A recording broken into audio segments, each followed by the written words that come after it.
Alright guys, welcome back. In this video, I'm going to show you how I've turned $2,881 into a very nice investment of $120,000 plus $980 per month in cash flow. I've told you from the beginning, you don't need to start with hundreds of thousands of dollars. If you follow this system and you understand how money works, you can just keep doing this and your money is going to grow exponentially over the next few years.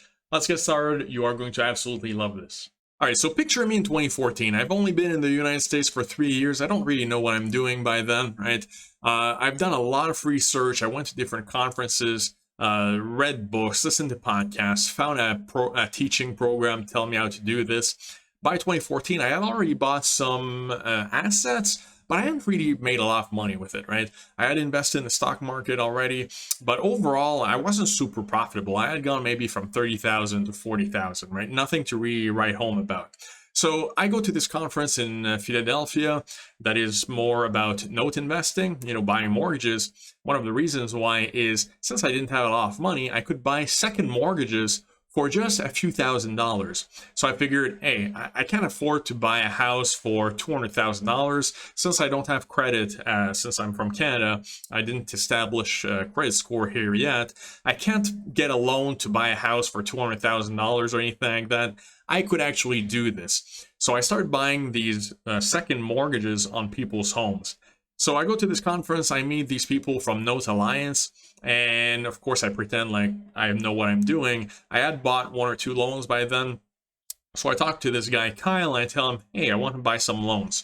So he sends me an NDA, which is a non-disclosure agreement. This is very standard. Before they give you confidential information, they're going to make you sign a document saying that you're not going to release this information, right? So then they send you a note tape, and at the beginning, you don't really know what to do with this. So of course, to show you guys, I removed the sensitive information, right? In these tapes, they're going to give you the name of the person that actually borrowed money, their social security number, the address and everything. So if you guys have a mortgage on your house, it is very, very possible that your information is being spread out, to potential investors out there. It is very, very scary. I think they should look into that.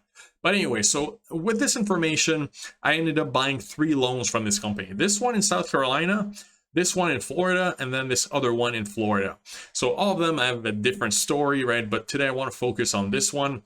According to the company, the house was worth $56,735.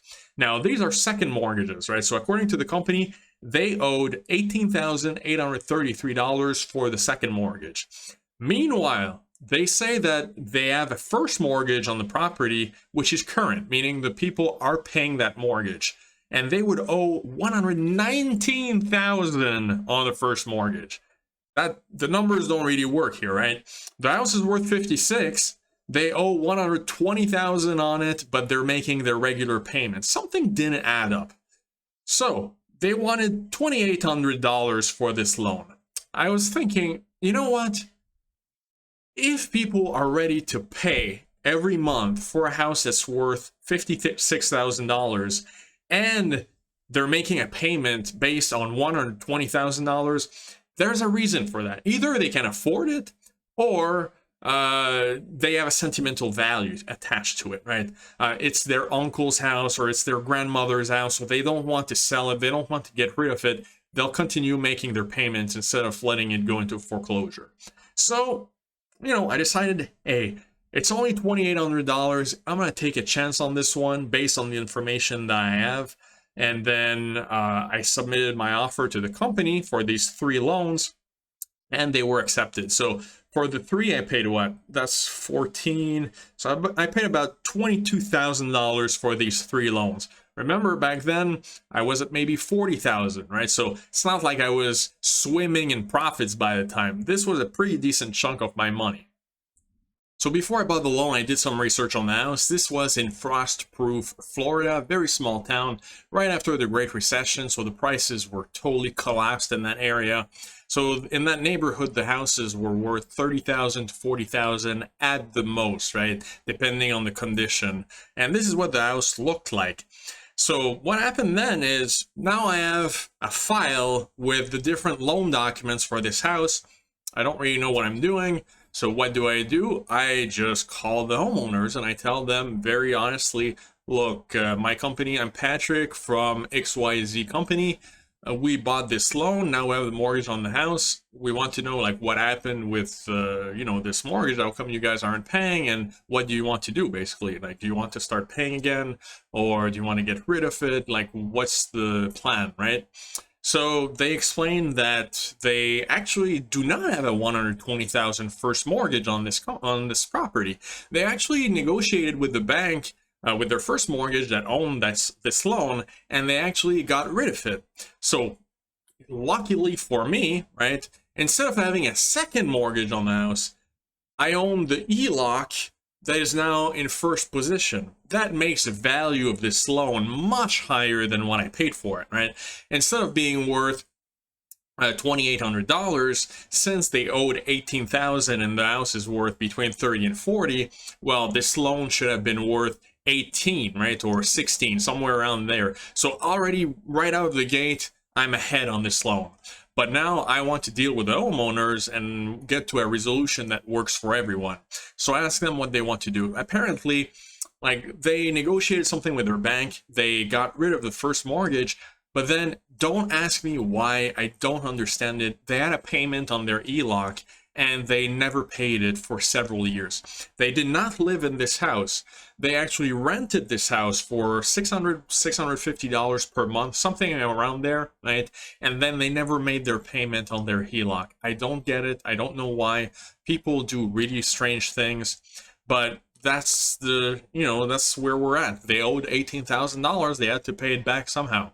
So I got into an agreement with them to give them money, and then in exchange they would give me the property back, right? So that's what's called a deed in lieu of a foreclosure. So that way it doesn't affect their credit as much. Meanwhile, we get a quicker resolution. I told them flat out, I don't want to like hire attorneys and spend $4,000 on this, which is also going to hurt you, right? Because they're going to have to go through the foreclosure and all of that. So I preferred giving them the money, and then they just gave us the house and we went on our separate ways.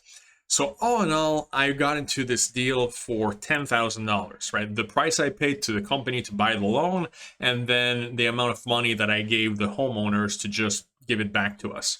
So this is what it looked like. As you can see inside the house, very, very tiny house in the middle of Florida. And then see, this was in November 5th of 2014. And then this was in November 10th of 2014. So what I did is I got the trees cut off in front to kind of clear it. I got one of the neighbors to pressure wash the roof, which was pretty disgusting, if you guys see. And it was all black and everything. And also the driveway. So this only took a couple of days, and I gave them a few $100 to do that, right? And then I listed the house for sale. So that took a couple months. I found a local real estate agent, and I sold it for $36,500, if I recall, somewhere around that, right? So all in all, this loan gave me a profit of $22,000, or depending on like all the different fees, between $22,000 and $23,000. So that was a huge win for me, right? That is one of the big deals that kind of started my investment career. Now, remember, I started off with maybe 40. Now, all of a sudden, I sell this house for 36. I make that $22,000 in profits. Now I have that in the bank, and I have more ammunition to go buy more assets. So now we're in the beginning of 2015. I just sold the house. I have a little bit of money in my account. Well, what do I do with it? I have to reinvest it. Now, I had bought some second mortgages, and even though I was successful with them, it does bring a little bit more risk and a little bit more stress, right? Because you are very dependent on like the first mortgage that's priority over yours. And for me, since, I had a little bit more money now, I wanted to go with something that had still pretty good potential, but was a little less risky. So I tried to buy a first mortgage. So I submitted an offer to another company, right? And congratulations, we were first in line to purchase loan XYZ in April of 2015.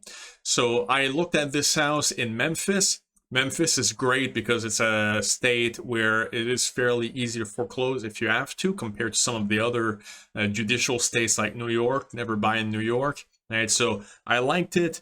This was the front of the house. I paid someone online to go do what they call, I don't remember, like it's like a drive-by, and they take some pictures and then they send it to you. You can do that for 75 bucks, right? So that's why I keep saying you don't have to do everything that's in your backyard. There's so many different services. So for 75 bucks, I had someone go and take pictures. I contacted a real estate agent that did a BPO for me and also gave me like kind of the rundown of the neighborhood. Kind of scared me a little bit, but when I looked at the house, the big tree right next to the house is kind of scary, and you can see that the mailbox is completely in disrepair, right? So you can already assume that this is a house that's going to have some deferred maintenance. But since it's a brick ranch, you know, what can you expect from it? Like looking at the roof, I thought the roof looked pretty good. And then the other side of the house, you can see that the fence, it's a complete disrepair. However, you know, what I liked about it was look at the garage door. There's not a lot of garages in that area of Memphis, right? So I felt like this was going to be a very big plus for this house if I was ever to take it back and if I had to sell it, right? So I don't exactly know what this is, but that didn't really bother me. So all in all, I felt like, hey, this is a pretty good deal. I bid on it, and I ended up getting it for, oh, this is good story. So they were trying to sell it for a certain amount of money, let's say $27,000. And then when you do research, you're going to check, as I mentioned, the BPO to see what the house is worth, which at the time it was worth something around $55,000, according to the agent that did the BPO, right? You're also going to see the title on the house. You want to make sure that there are no hidden liens that are going to hurt your stake in the house if you need to foreclose. And also another thing you're going to do is you're going to look at the taxes, because that's the problem in a lot of cases. Is let's say that the house is in a very like junky neighborhood and the house is worth $15,000, but they haven't paid their taxes in 10 years and there's $15,000 worth of taxes. Well, you know, the taxes are worth more than the house, so you would never buy that, right? Because the taxes supersede everything else. You would have to pay that $15,000 in taxes. All right, so I noticed that on this house there were $1,800 in taxes. So, you know, at this point I'm still a beginner, but I'm like, I'm gonna try to negotiate this down. So I tell the company, hey, there's $1,800 worth of taxes on this deal. Would you like split it in half with me? Just drop the price to $25,750. I have the money, I'm going to wire it at the end of the day, just need your approval, right? So they actually went for it, so that was great. You know, I saved $1,000 on that. Always try to negotiate, find something where, you know, you have a leg to stand on and try to get a little bit of a discount for it. So I sent them the money through a wire transfer after doing the sales agreement, and now, once again, I have a mortgage on a house. What do I do with that? Well, this is where the problems start. I mean, so far, as you guys can see, it has been very smooth, right? Everything has fallen into place. But during the Great Recession, they passed the Dodd-Frank Act. So that took a couple of years to kind of take effect and become more mainstream. But this really increased the regulations for servicing mortgages, right? And it increased the penalties and made it a lot more complicated for the banks, the servicers, and of course, people that own loans. So, you know, I'm not licensed, I'm not a professional, I didn't want to take the risk. So far, I had done everything myself, right? I had gotten the packages in the mail, looked through the loan documents, called the people, gotten into agreements and everything. It had been working extremely well. I feel like most of the time it was a win-win situation, both for myself as the investor and the homeowner. Now, everything was different. I did what was the right thing, and I put this loan with a licensed servicer. Now, I had gotten this servicer as a referral. They were fairly well known in the note investing industry, and let me tell you, they sucked. Like, literally very, very bad. So, to give you an example, right, I looked through the dashboard with the notes, you know, of what they're doing, trying to resolve the non-payment of the person. And for 30 days straight, they were auto-dialing the wrong number until I realized, hey, this lady called at some point using this phone number. Why aren't you calling her at that number? And they were like, oh, yeah, okay. So I had to tell them which number to call to, right? So they were not really professional. So this loan took a long time. It took 9 months or a year to resolve. Right, so remember I bought this in early 2015. It took until 2016 to actually resolve this loan. So eventually what happened is the lady sadly could not pay for it. You know, sometimes it just doesn't work, right? So we had to take the house back, which was very unfortunate. That's never my goal, right? I always wanted to work with the people and find a win-win solution, but sometimes it just didn't work out. So they were very angry, of course. They stole the air conditioning, they stole the water heater, everything that they could get their hands on. So what I did is, now I have a house in Memphis. I've never been to Memphis in my life, don't know anyone there except for the real estate agent that I contacted. So what I did is I actually went there, right, to learn the neighborhood, work on the house, and get my money back. So I lived in the house for a month. I got a company to do the roof, another company to put a brand new HVAC system. Then I painted everywhere in the house. You know, they had wooden walls there. It's very popular. So I got the wooden walls painted, made it pretty nice, I think. The only thing I didn't do is I didn't refinish the hardwood. That would have been like a nice extra, but you know, like I didn't want to put too much money on something that didn't make that much of a difference. So I feel like I improved the house a lot. This is the dining room, and then this is what the living room, right? So the house was pretty well done in my opinion. So the price went from a value of about $55,000 as is to, by the way, I had to borrow $20,000 to do all of these repairs. I didn't have it in my account. Right? So at this point, I was in the house for 55 with the money that I borrowed, but now the house was worth about $80,000 in 2016. All right, so, you know, I started off with a loan at $2,800 that I bought, and now in 2016, I have a house that's worth $80,000 and I owe 20, right? Well, now 4 or 5 years later, I'm making this video in 2021. This house, since the market has appreciated so much, is now worth about 110, 120, more like 120 in that neighborhood, especially because of the big garage. And we're renting it for $990 currently, which might be a little under market value. We have to reassess it at some point, but we have a tenant that's been there since 2016 and has been paying month after month. Right, so look at how much we increased our wealth using this initial investment, right? Think about the fact that if I had taken that $2,800 and I had put it in a passive investment, which, remember, there's nothing wrong with passive investments, right? I'm always going to encourage people to invest. But the thing is, even if I had picked the best stock in 2014 when I bought these, right? And I had picked, let's say, AMD at $3 in 2014. Now in 2021, that $3,000 would be $90,000, right? With these series of transactions that I've done, that $3,000 is now worth $120, and I'm making $980 per month with it. So that is the power of active investing, right? You want to start doing that and increasing your bankroll, and over time you're going to get into bigger and bigger deals. Now, I know exactly what some people are going to say. Let me switch to the camera, right? There's two objections that I know people are going to say. Patrick, I can't find deals for $2,800.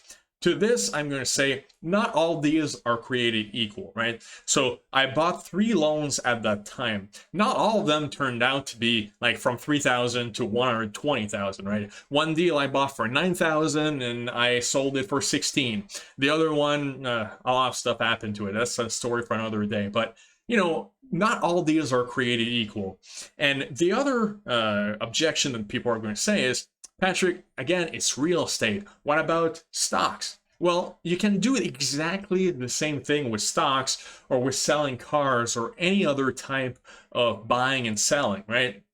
Let's say that I had bought a stock and instead of holding it for 7 years, I had traded it up from, let's say, $3,000. I had done a momentum trade. I had brought it to $4,500. Then I had bought another stock and brought it to $8,000 and just kept repeating that. You know, I could have achieved potentially the same type of result. In my opinion, real estate is the easiest, like by far. But if you're not sure like where to find deals and everything, because this is a lot more difficult, you can do the same thing with stocks. You can do the same thing with a lot of different other objects that you can buy and sell. The principle that I want to teach here is that you need to come up with some money that you have right now, buy an asset, improve it, then sell it for more.